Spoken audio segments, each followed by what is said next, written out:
Kejadian pasal 12 ayat 1 sampai dengan 9 kita baca bergilir. Di bawah perikop Abraham dipanggil Allah. Kita baca bergilir mulai dari saya. Ayat pertama, berfirmanlah Tuhan kepada Abraham, pergilah dari negerimu dan dari sanak saudaramu dan dari rumah bapamu ini ke negeri yang akan kutunjukkan kepadamu.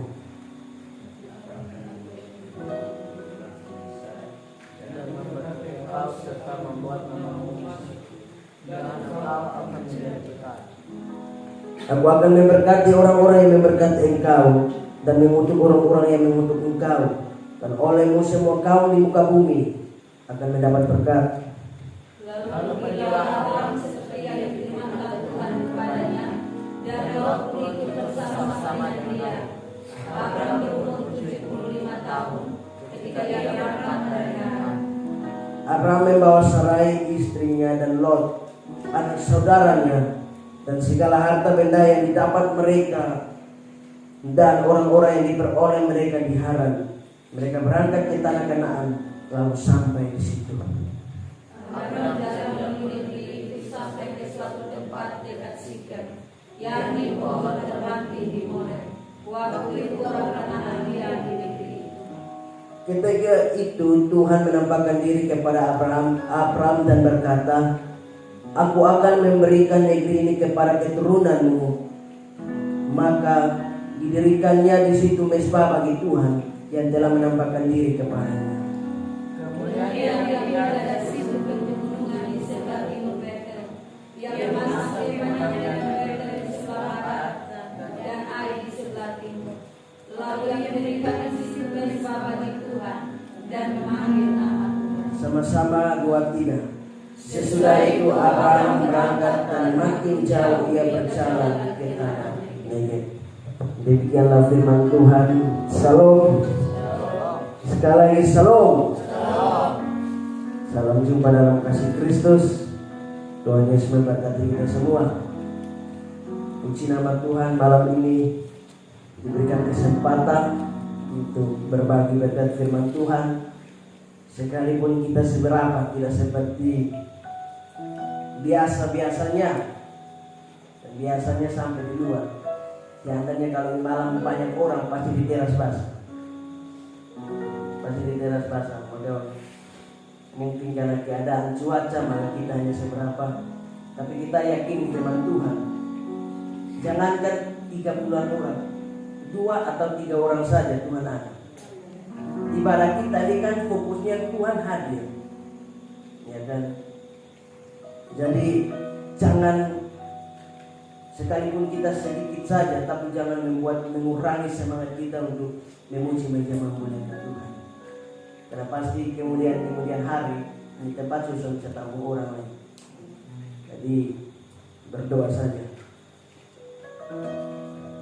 Jujur bahwa ini tanpa persiapan apa-apa, karena saking sibuknya dari minggu lalu, ini minggu, sampai tadi malam rencana siap. Saya sampai tadi malam sebenarnya rencana siap. Saya siap semua. Mau kasih minta di apa sih?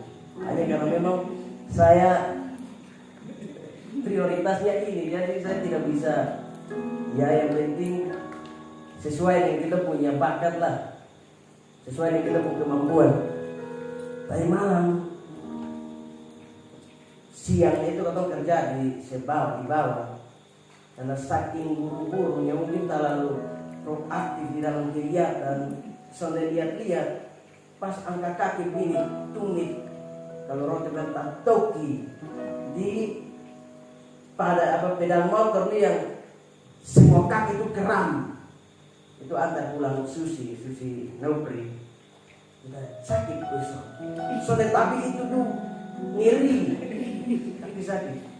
Awalnya sonde apa-apa, mulai pulang dari gereja pengembelaan itu dia sudah asam, tambah badan sakit, tambah kepala sakit. Jadi tadi malam itu memang itu hanya kemampuan Tuhan saya duduk tapi tidak tenang. Jadi saya pulang sampai di rumah jam 11. Saya langsung tidur. Maho dari jam 11 sampai jam 3. Tahu maho? Maho itu yang biasa awina begitu. Kan itu takdirkan mungkin. Saya kalau sakit itu sepasti saya bisa tidur begitu. Sepasti. Dan paling kalau sakit namanya sakit kepala itu saya pakai musik. Karena saya nggak akan bisa tidur, mau bikin kemana model sudah bisa. Dan sekarang sudah ada varian baru, kalau sakit kepala nggak persisa, hilang.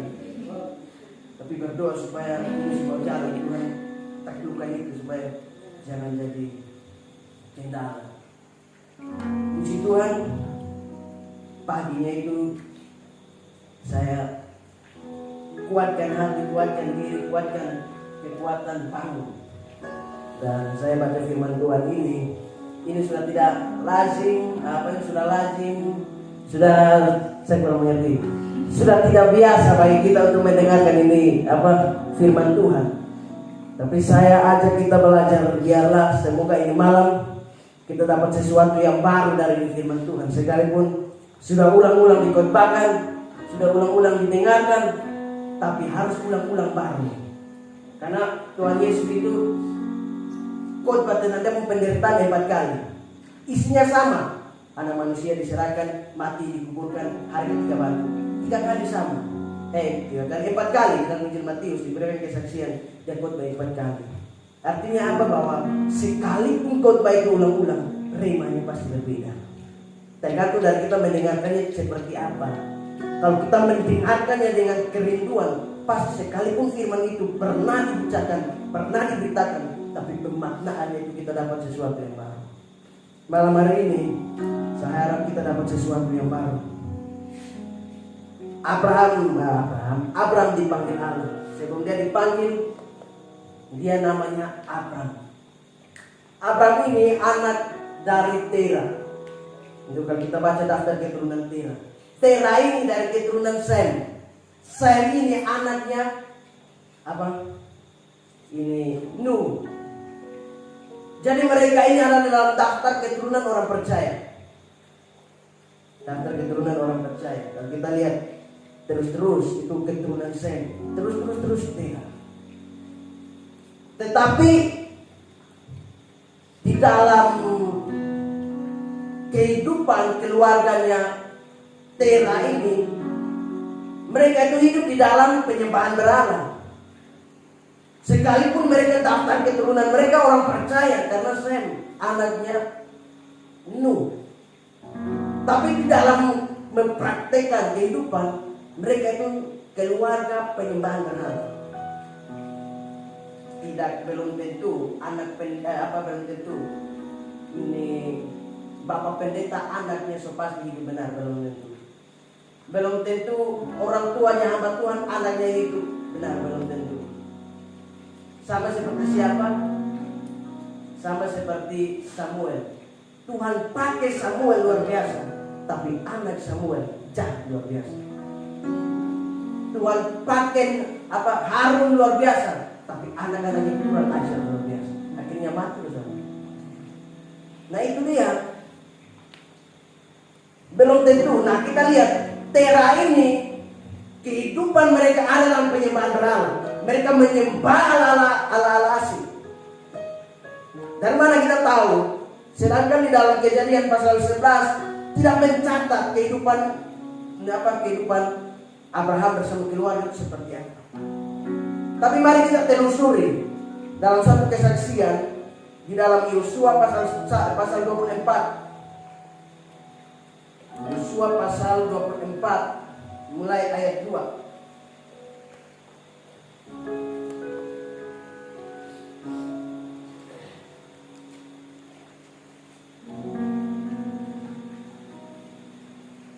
Baik.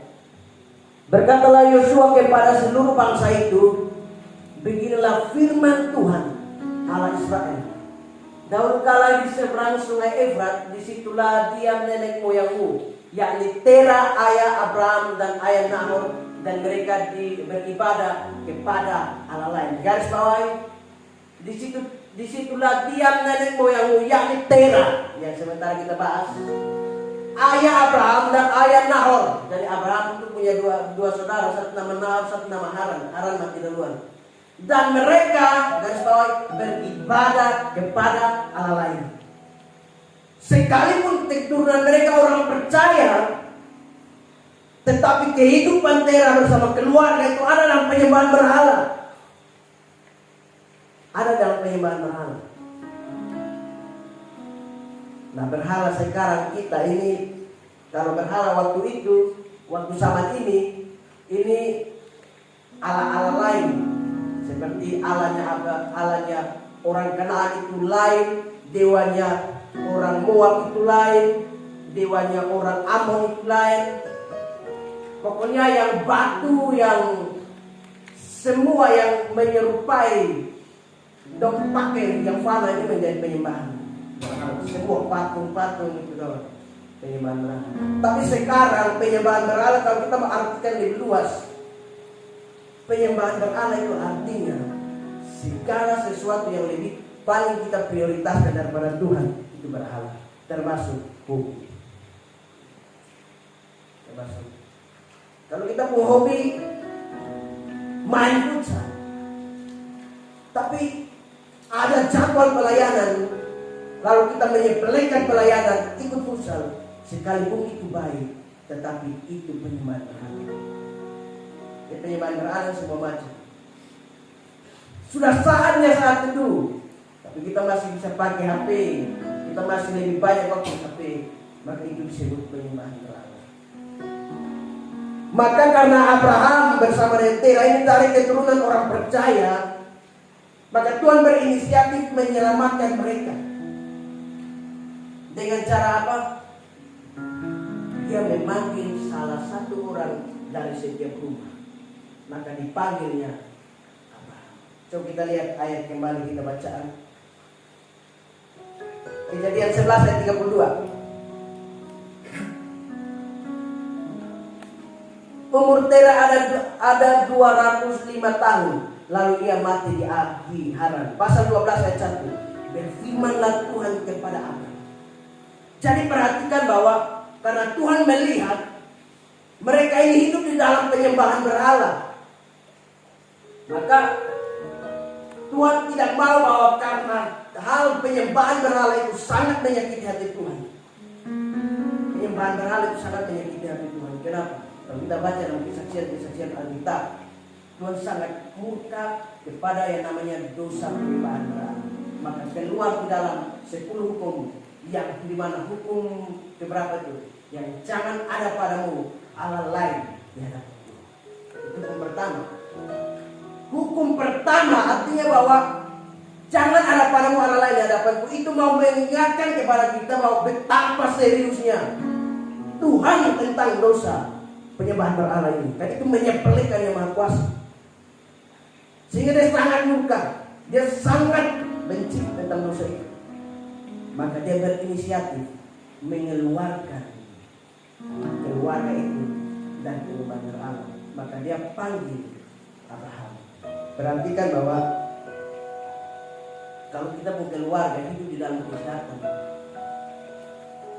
Tuhan akan pakai satu orang dari itu keluarga memulihkan itu keluarga.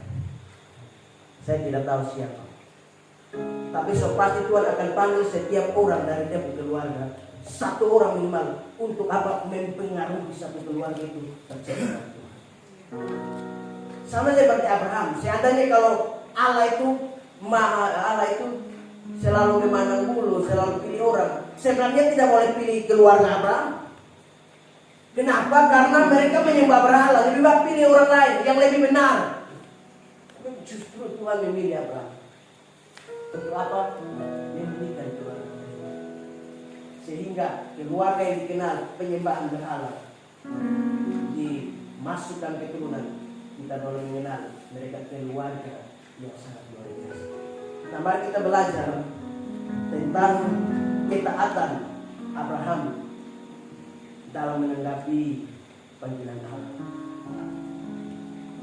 Saya ajak kita belajar satu bagian firman Tuhan di dalam ayat pertama. Dia bilang begini, berfirmanlah Tuhan kepada Abraham, pergilah dari negerimu dan dari sanak saudaramu dan dari rumah bapamu ini dia akan tunjukkan kepadamu. Allah memisahkan Abraham dari kebiasaan-kebiasaan yang tidak benar. Karena keluarga mereka hidup dalam penyembahan berhala, Allah memisahkan mereka. Sehingga Abraham lain daripada yang lain. Kalau Tuhan memisahkan kita, maka kita harus hidup beda daripada yang lain. Kita lihat bahwa Tuhan memisahkan Abraham. Sepanjang hidup Abraham percaya kepada Allah. Tapi apakah keluarganya percaya? Alkitab mencatat bahwa mereka menyembah berhala. Buktinya apa? Waktu Ribka diserahkan kepada Ishak anak Abraham, itu dari keluarga Nahor. Mereka itu menyembah berhala. Artinya bahwa kalau Tuhan mau menyelamatkan kita, Dia harus memisahkan kita dari kebiasaan salah kita. Nah, ini harus kita terima. Kalau mau ikut Tuhan, harus rela tinggalkan sesuatu yang jahat. Kalau mau ikut Tuhan, harus rela tinggalkan kebiasaan yang tidak baik. Ini Alkitab di sini dia berapa? Tinggalkan daerahmu. Tapi apakah Tuhan suruh lupakan? Tidak lupakan. Artinya kita hanya meninggalkan kebiasaan. Jangan pernah lupa tempat dari mana kita. Akhirnya Abraham tidak melupakan tempat dari mana dia dibesarkan. Buktinya waktu dia mau cari kasih pasangan Ishak, dia cari kasih Ishak pasangan, dia bilang, dia kasih tahu Haman, kau jangan cari bangsa-bangsa lain, kau harus pi saya punya keturunan. Dong ada di mana? Silakan dicari kau, harus dapat. Karena harus ada keturunan, harus ada dari keluarga. Itu artinya bahwa sekalipun Abraham dipanggil untuk terpisah dari keluarga yang hidup tidak benar, tapi Allah tidak mengizinkan dia untuk melupakan keluarga. Berarti kalau Tuhan memanggil kita untuk beda dari dunia, kita akan dianggap kelainan. Tapi jangan pernah melupakan mereka, karena mereka pun adalah harta yang terindah bagi kita. Nah, maka kita lihat waktu Tuhan menyuruh Abraham, garis bawahi di satu bagian di sini, di bagian terakhir. Pergilah dari negerimu dan dari sanak saudaramu dan dari rumah bapamu ini ke negeri yang akan kutunjukkan kepadamu. Garis bawahi, ke negeri yang akan kutunjukkan kepadamu. Garis bawahi, kutunjukkan. Di dalam ayat pertama ini Tuhan tidak memberitakan kepada Abraham bahwa ke negeri yang akan kuberikan, melainkan apa? Yang akan kutunjukkan. Yang akan kutunjukkan belum tentu diberikan. Jadi ini perintah yang mengandung ujian. Kenapa saya bilang perintah yang mengandung ujian? Karena yang Tuhan suruh itu, yang Tuhan katakan itu bukan berikan, tetapi apa? Perlihatkan. Garis bawah itu dia bilang bahwa yang akan kutunjukkan. Nah, saudara, kalau kita dipanggil dan hanya mau ditunjukkan, apa gunanya? Iya kan? Kita dipanggil dan hanya mau lihat, apa gunanya? Tidak ada guna. Lebih baik jangan pi. Oh, bukan punya. Iya kan? Beda ini. Ini perintah panggilan yang mengandung ujian. Ini diuji nih. Seandainya Abraham, kalau mau berpikir, Abraham bilang begini, loh, Tuhan suruh beta di satu tempat yang beta sudah tahu. Ternyata pergi tempat hanya mau kasih tunjuk. Buat apa? Tuhan itu selalu memanggil kita seperti itu. Seringkali kita tidak mengerti. Makanya Yesaya pasal 55 ayat 8, ini firman Tuhan yang mengingatkan saya. Kita harus taklukan rencana kita supaya rencana Allah kenapa dia mengerti kita. Yesaya 55 ayat 8. Sebab rancanganku, kataku di situ, kahsa artinya kepada Tuhan. Bukanlah rancanganmu, rancangan kita. Dan jalanmu, bukanlah jalanku. Demikianlah firman Tuhan. Di dalam firman Tuhan dalam Kejadian 12 itu hanya dikatakan bahwa akan kutunjukkan, bukan kuberikan. Ini pasti dilema. Saudara bayangkan, kita hanya diizinkan melihat, sama seperti ini Musa tuh. Musa itu Tuhan yang bilang begini, yang akan kutunjukkan tapi tidak akan kuberikan. Jadi Musa itu hanya ditunjukkan tapi tidak diberikan. Apa gunanya? punya harapan dapat motor baru. Tapi Tuhan, kau pilih, kau lihat saya pulang. Guna apa? Kau pilih dealer, lihat ini motor warna merah, les putih, lihat saya pulang. Sudah ada guna. Dalam perjalanan Tuhan bilang, coba. Kau pilih terus, masuk di cabang nomor 3, pilih dealer, lihat, dia akan tunjukkan sesuatu kepada kamu. Dopi hanya lihat motor, pulang. Nah Tuhan, kok kenapa hanya tunjukkan? Ya kan dia hanya bilang tunjukkan, bukan berikan. Iya kan? Beda tuh, yang akan kutunjukkan. Tapi apakah Abraham tidak taat? Waktu Abraham dengarin apa yang Abraham buat? Ayat yang keempat dari bacaan kita dia bilang begini. Lalu pergilah Abraham seperti apa yang difirmankan Tuhan kepadanya.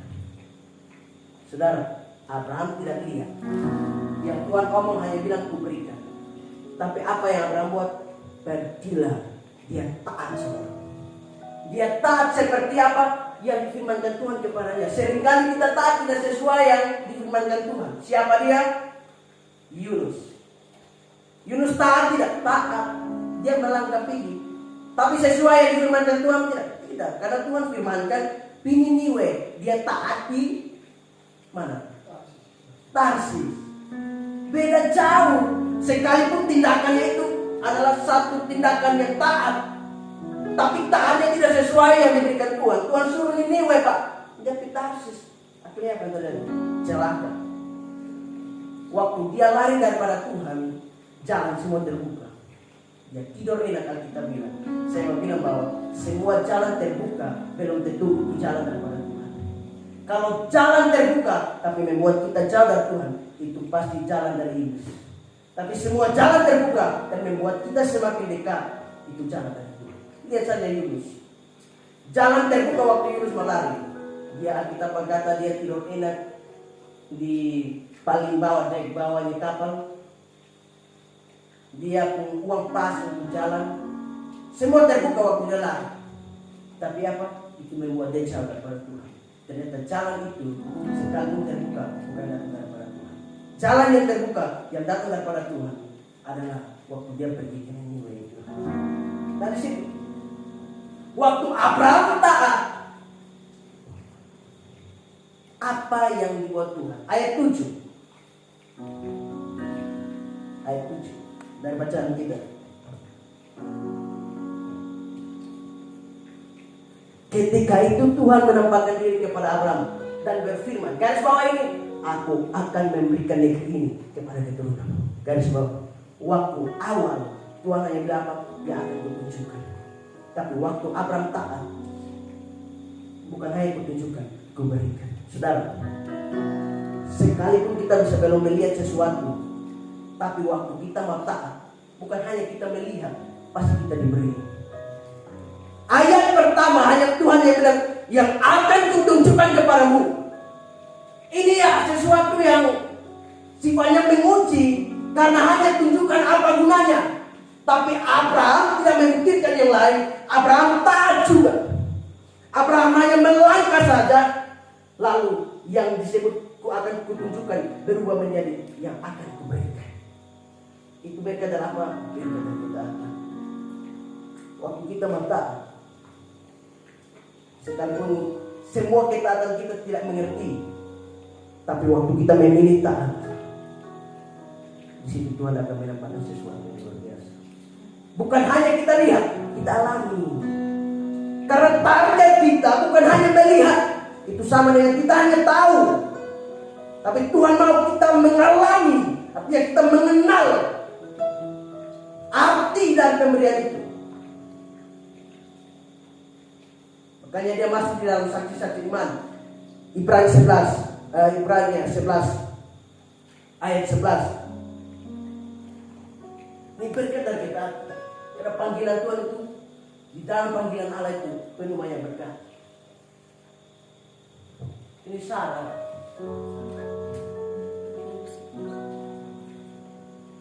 Coba ayat yang berikut. bawah. Ayat 8.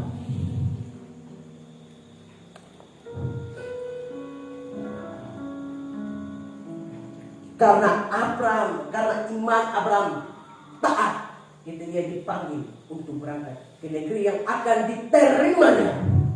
Tadi hanya ditunjukkan, sekarang diberikan, dia terima. Karena iman Abraham taat.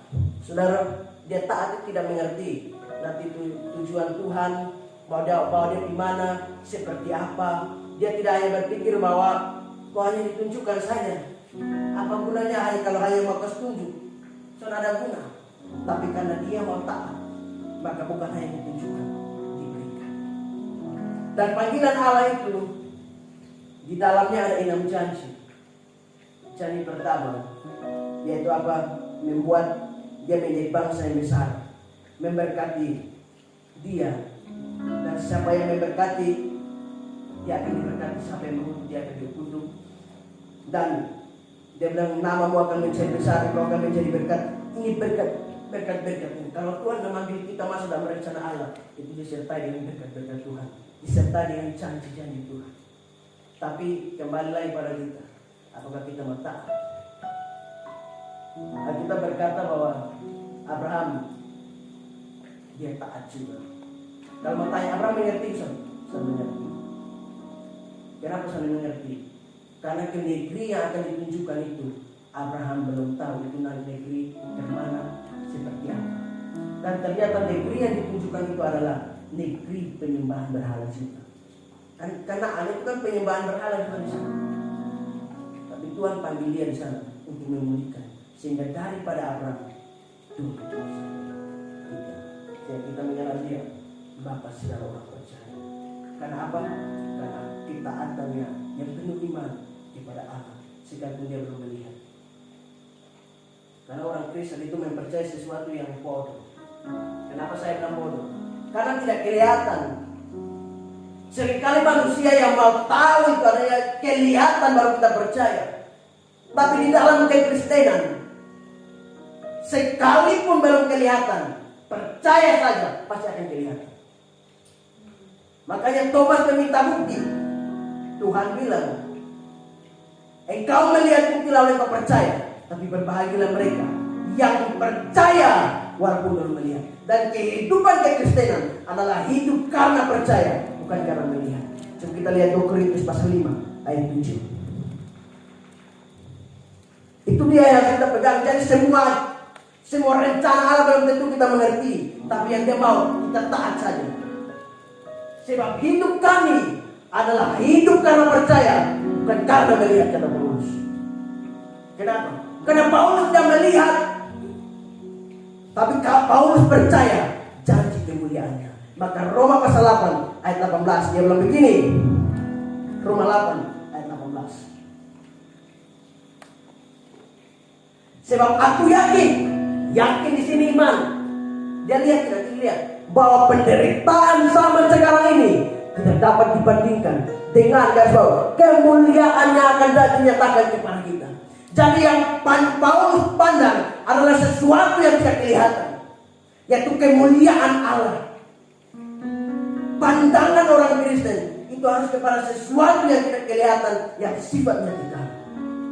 Dan itu yang dibuat oleh Abraham juga. Dia pandang kepada janji-janji Allah yang tidak kelihatan. Saudara lihat, Abraham mati itu hanya lihat Ishak. Saudara lihat Ishak kemana? Betul betul. Seandainya kalau mau diperhitungkan, Abraham itu tidak lihat janji Allah digenapi. Kenapa? Karena Tuhan menjanjikan engkau akan menjadi bangsa yang besar, namamu termasuk, dan olehmu semua bangsa, semua kaum di muka bumi akan mendapat berkat. Tapi buktinya waktu dia mati hanya ada Ishak. Lalu kita bertanya, berarti dia sudah lihat penggenapan Allah. Entah mau lihat tidak lihat, kalau Allah berjanji sampai keturunan pun Allah kedua. Yang Bilangan pasal 23 ayat 19 firman bilang begini. Bilangan 23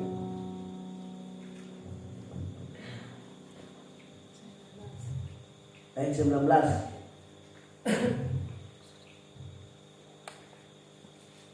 Allah bukanlah manusia sehingga ia berdusta, bukan anak manusia sehingga ia menyesal.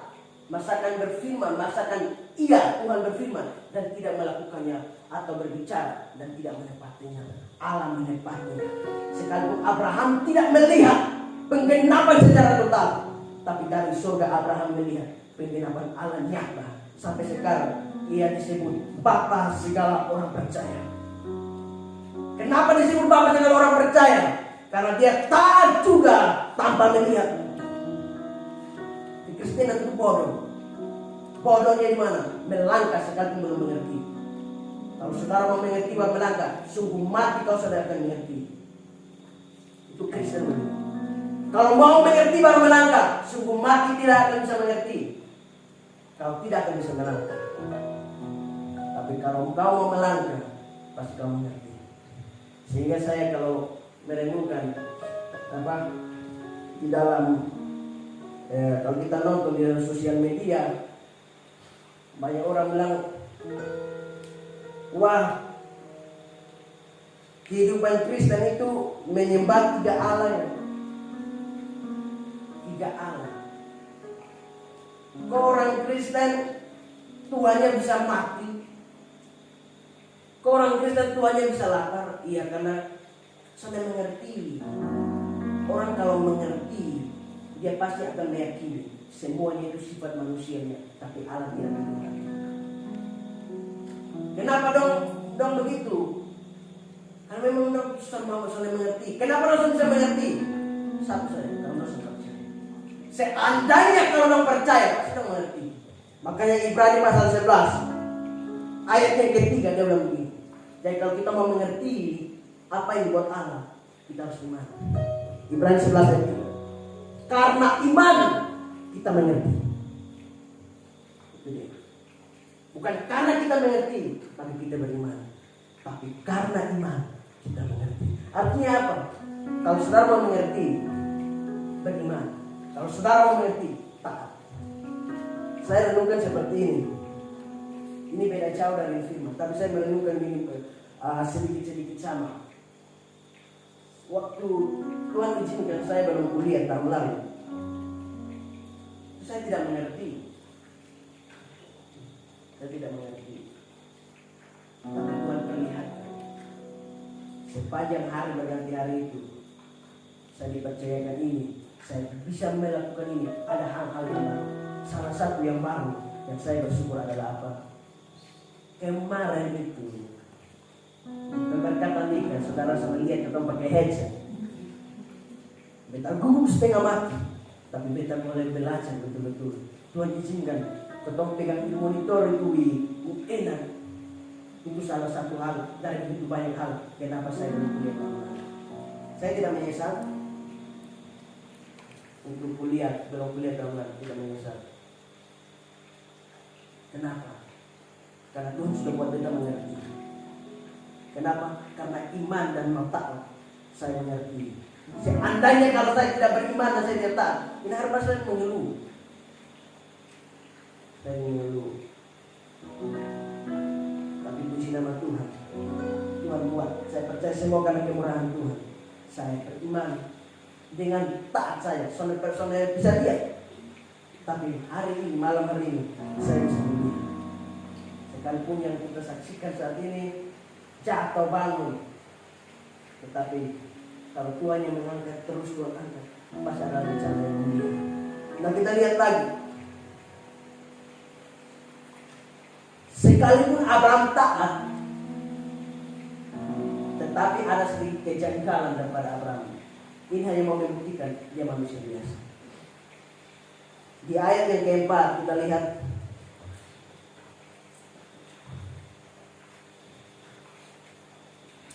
dari Kejadian pasal 12 ayat 4.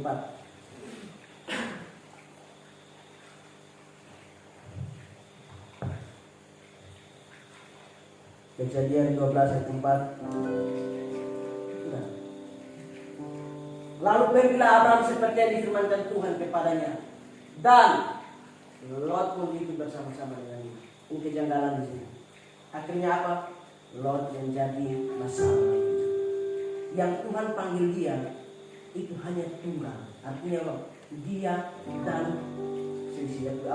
dia punya, ataupun mungkin istrinya tidak dipanggil. Karena kembali berfirmanlah Tuhan kepada Abraham, pergilah dari negerimu dan dari sanak saudaramu. Semua yang disebut saudara dan anak dan saudaranya Abraham jangan boleh kau bawa. Itu artinya bahwa pergilah dari negerimu dan dari sanak saudaramu dan dari rumah bapamu ini ke negeri yang ditunjukkan kepadamu. Tetapi di ayat 4 menunjukkan Lot ikut bersama-sama. Ini kejanggalannya di sini. Ini hanya membuktikan dia manusia biasa. Akhirnya apa? Gara-gara Lot mereka bermasalah. Itu menyenangkan. Kalau Tuhan panggil kita jangan kompromi. Kalau kita kompromi pasti ada akibatnya. Kita lihat. Tuhan panggil Musa itu hanya Musa sendiri. Tuhan hanya mau pakai Musa sendiri. Tapi karena kemanusiaannya Musa muncul, Musa menganggap dia tidak bisa. Dia berat lidah, tidak fasih di dalam berbicara. Maka Tuhan menjadi murka dan memilihlah siapa? Harun menjadi pendampingnya. Sehingga kemudian apa? Harunlah yang menjadi dampak dia kena murka. Itu seperti apa? Yang membuat patung legitimasi adalah Harun. Padahal kalau kita mau ikuti pertama, Tuhan hanya panggil Musa, tidak panggil Harun. Tapi karena Musa memberontak, Tuhan panggil dan Musa memberontak, maka dengan terpaksa Tuhan panggil Harun. Harun tidak masuk di dalam rencana Allah sebenarnya. Tapi karena gara-gara Musa, dia panggil Harun. Sehingga akibat dari Harun, dia dimurkai Tuhan. Sehingga dia Harun dengan Miriam mereka rancang jahat yang terhadap apa? Musa. Sehingga mereka mengalami murka Tuhan. Itu kenapa? Karena sebenarnya yang Tuhan panggil lain, kita buat lain. Yang Tuhan panggil banyak kita. Nanti Tuhan bawa kita untuk mengenal yang lebih luar. Tapi bukan berarti panggilan Allah itu membuat kita kompromi dan menyepelekan panggilan Allah. Yang Tuhan panggil hanya Abraham, tapi dia izinkan Lot itu. Masalahnya di kemudian anak. Ini hanya membuktikan Abraham itu manusia biasa. Jangan karena Abraham tidak ada salah, lalu kita anggap ini manusia sebenarnya salah, lalu berbuat dosa. Sehebat-hebatnya manusia, sehebat-hebatnya siapapun hamba Tuhan, dia pasti bisa jatuh. Itu membuktikan dia manusia. Seandainya kalau hamba Tuhan tidak pernah jatuh, pasti orang menyembah kepada dia. Makanya kenapa Tuhan menyembunyikan mayat Musa? Salah satu hal adalah karena dijauhkannya kepada mereka supaya mereka jangan menyembah Musa. Dan mereka menganggap Musa itu Tuhan. Dan Tuhan sudah ngomong, bagi Musa Tuhan adalah Tuhan. Bagi Harun Musa adalah Tuhan. Mengerti? Di pandangan Harun dan semua bangsa Israel, Musa itu Tuhan. Di pandangan Musa, Tuhan itu Tuhan. Mengerti, tapi kan mengerti supaya bisa dimengerti. Dan kalau belum mengerti pun, mengertilah dengan iman. Artinya bahwa Musa itu seperti Tuhan bagi orang Israel. Sehingga kenapa waktu kematian Musa, Tuhan menyembunyikan, itu dijauhkan supaya orang jangan menyembah. Hingga sampai sekarang, fakta Alkitab, mereka yang biasa ikuti fakta Alkitab, sampai pernah ditunjukkan mayat Musa di mana, kuburan Musa itu seperti apa. Tempatnya itu mereka tahu, tapi bentuk dan timur itu mereka tidak tahu sampai sekarang. Dan mungkin sampai selama-lamanya itu tidak tahu. Nah itu ya. Ini berkat dari panggilan Allah, dipanggil keluar dari kebiasaan salah, masuk di dalam rencana Allah yang tidak pernah kita mengerti. Sehingga waktu dia taat, dia percaya, dia taat itu, Allah menggenapi semuanya. Jadi kita lihat ayat 8 dan 9 untuk semua habis. Kemudian ia pindah dari situ ke pegunungan di sebelah Betel, timur Betel. Ia memasang kemahnya dengan Betel di sebelah barat dan Ai di sebelah timur. Lalu dia mendirikan di situ mesbah bagi Tuhan. Dia memanggil nama Tuhan. Sesudah Abraham berangkat dan makin jauh dia berjalan ke tanah Negev. Perhatikan, setiap tempat yang dia tuju dan yang dia minat, dia bangun mesbah. Dia bangun mesbah pertama di mana?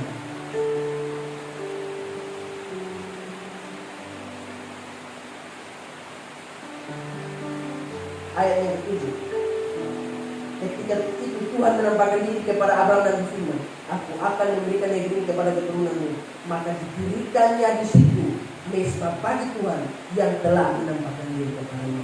Mulai ayat 8 dia sampai ke sebelah timur Betel, di satu daerah yang namanya Ai. Dia sampai di situ dia bangun mesbah. Mesbah yang berbicara apa? Ujian perubahan. Mesbah yang berbicara apa? Hubungan dengan Allah. Sekalipun dia sudah menerima janji-janji Allah, sekalipun dia sudah tahu dia akan jadi bangsa yang besar, dia sudah tahu namanya termasuk, dia sudah tahu tanda-tanda akan menjadi pemberian Allah bagi dirinya, tapi mesbahnya dengan Allah itu dia tidak pernah sebenarnya, dia tidak pernah kendor. Ini menjadi rema dalam hidup kita bahwa sekalipun kita dipenuhi dengan janji-janji Allah, karena orang yang dipanggil dalam roh dipanggil dengan janji-janji Allah. Sekalipun kita dipanggil untuk mengenapi janji Allah, tapi jangan pernah lupa membangun mesbah. Belajarlah apa daripada Abraham. Bapak segala orang percaya, sekalipun dia taat, tapi di dalam ketaatannya dia selalu menjadi kuat. Kita akan menjadi kuat kalau kita semakin membangun hubungan dengan Allah. Bangunlah mesbah secara pribadi dalam hidup kita. Bangunlah terusan semakin terus. Saya yakin satu saat kemudian kehidupan rohani ini akan seperti orang yang sudah hidup di dalam Tuhan selama 30 tahun. Tuhan akan mengangkat kau seperti orang yang bermimpi. Tiba-tiba kita kok bisa seperti ini, kok bisa seperti ini, kok bisa berlari seperti ini. Itu karena apa? Hubunganmu dengan Allah yang membuat kau seperti itu. Yakin kalau saudara punya hubungan yang baik dengan Tuhan, akan membuat hidupmu terhilang-hilang tentang kemenangan. Yang penting punya hubungan yang baik dengan Tuhan. Lebih banyak waktu dengan dia. Yakin pasti Tuhan buat saudara sungguh luar biasa. Sampai seperti Abraham. Lalu ayat 9 terakhir. Sesudah itu Abraham berangkat dan makin jauh dia berjalan ke tanah Negev. Waktu dia membangun mesbah, sedang dia taat, dia sudah sampai di tanah yang dijanjikan Allah. Dia jalan lebih jauh. Maksud apa di situ? Dia hanya mau mengingatkan, jangan puas dengan hal yang rohani, semakin jauh melangkah. Waktu kita sudah bisa seperti ini, jangan pernah puas, jauh melangkah sampai ke tanah Negev. Waktu kita sudah bisa seperti ini, jangan puas dengan keadaanmu, tapi berjalanlah lebih. Waktu kita sampai di tanah air, jangan hanya bangun mesbah di tanah air, tapi melangkah lagi lebih jauh ke tanah Negev.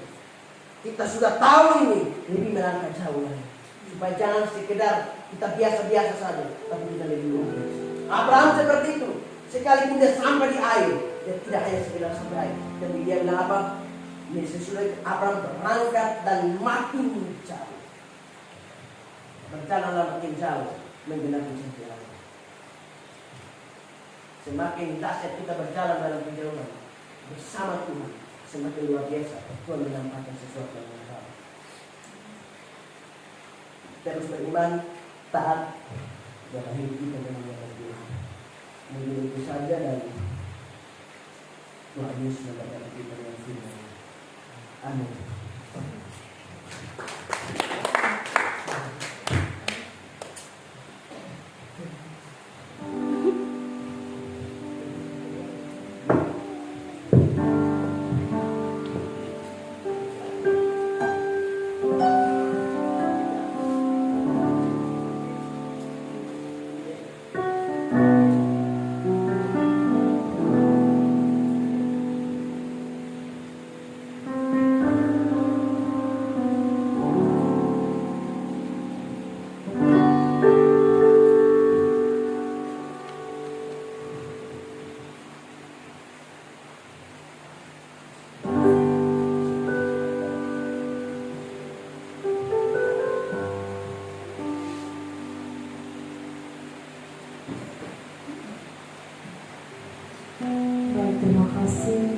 apa Tuhan hari ini Dia telah memimpin kita dalam firman.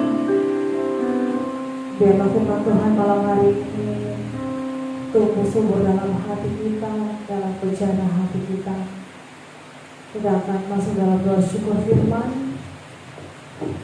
Kita sama-sama menaikkan pujian selihya